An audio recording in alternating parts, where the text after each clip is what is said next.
My predictions: women 100 meters final at the Tokyo, Japan World Championships on September 14, 2025. Now, first, my predictions will involve three parts: the context, my perspective, and then the predictions. So that's how I'm going to approach it. As a construction engineer, I have to work in sequence. So I have to provide the background and then I do the rest of the things. So, first and foremost, I want to say that the three medalists from the previous World Championships that was held in Budapest in 2023 are listed to be in the World Championships this year. So the medalists were Sha'Carri Richardson with 10.65 seconds, Shericka Jackson 10.72 seconds, and Shelly-Ann Fraser-Pryce 10.77 seconds. So let that sink in. Those three people will be in Tokyo to defend.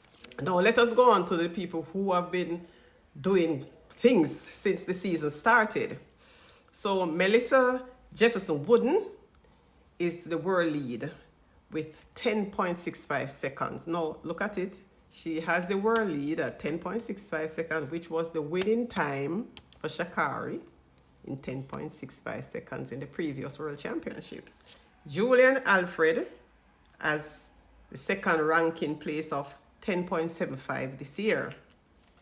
Then Tina Clayton is third. She's ranked third with 10.81 seconds. Her sister Tia would have come in fourth, but she will not be participating in the 100 meters. So let's that stay out. Then we have other notable people who are in the top 10 like Kayla White, USA, TT Terry, USA, Sears, USA, Charlton, Bahamas, Talu, Ivory Coast, Shericka Jackson now, who was a medalist, silver medalist at the previous World Championships, is in 12th place with 10.88 seconds. Shelly-Ann Fraser-Pryce, who was a bronze medalist at Budapest World Championships, she is in 14th place. Shelly is 14th place with 10.91 seconds. So you see how far the times are in terms of you have to be running under 11 seconds to be able to do anything. So that's something you need to look at. Okay, so that is the context. Oh, and I must say now that the defending champion, Sha'Carri Richardson, who did 10.65 seconds to win the gold at the Budapest 2023 World Championships, is way out of top 10 and is at 56th position with 11.05 seconds. Let that sink in. That said, I'll give my perspective.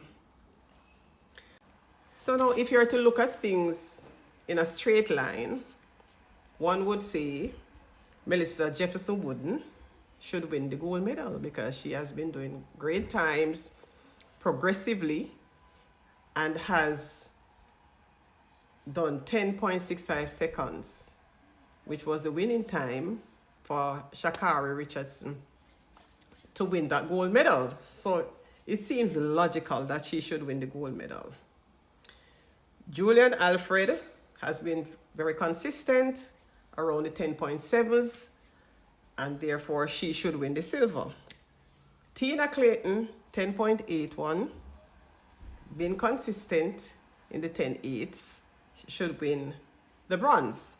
And the others, as I said, it goes all the way down to Shelly, who was 14th placed with 10.91 seconds. So if you follow that order, then you would say that these three people are in line for the three medals. However, I want to complicate that by saying that I never rule out a champion. That's one thing. Two, Shericka Jackson's time, even though she's in 12th place with 10.88 seconds is a very good time considering where she left off. And therefore, I will put her back into contention. 10.88 seconds in a 100 meters is a very good time.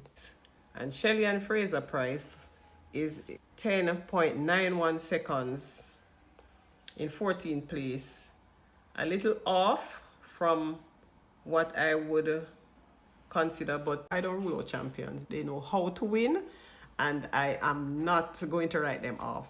So in the end, my prediction now will be based on the persons who know how to win and based on also the times. So as a Jamaican, there is an inherent bias. There is no way I am going to rule out my Jamaican who is in 3rd place. I draw a parallel with Shelly-Ann Fraser-Pryce when she came on the scene in the Beijing Olympics. She came on with 10.85 as her time. She was below the world lead. The world lead was 10.78 by Tori Edwards. And Shelly came and won. So world leaders don't necessarily win the medals. So with that, I'm complicating the argument to say that with the quality coaching that Steve Francis does, I'm expecting that he's doing some work with Tina, and I'm expecting her to round into the kind of form that will upset things, similar to what happened when Shelly came on the scene. I also looked at it and said, when Shelly won, albeit it was in an Olympic, Shelly was 21. Tina is 21. Melissa Jefferson-Wooden is 24 and going up. And so I'm going to go with the young blood. I'm going to go with Tina Clayton for the gold. So I'd give Melissa Jefferson-Wooden silver, Shericka Jackson bronze, Julian Alfred 4th place, Shelly-Ann Fraser-Pryce 5th place, and the other 3, I don't know how that will go. Sha'Carri Richardson for me will not medal. I don't see her coming from 11.05 to come down to anything near 10.65 or 7s, because with the pressures of the championship, sometimes people don't perform at their best. But based on the consistency of the times, I expect the least time to be in the 10.7 seconds. So there you have it. Those are my predictions for the women 100 meters final. And I'll be going off to Tokyo to watch the races in live and living colors. I'll post as much as I'm able based on conditions, Wi-Fi, data, I don't know, other things like culture, anything and everything. I'll post as much as I'm able. But let me know who you think will win and give me your reasoning behind it. I like to hear the reasoning behind your decisions or your predictions. Let me have the reasons behind your predictions. Bye for now. Next one coming up, men 100 meters final.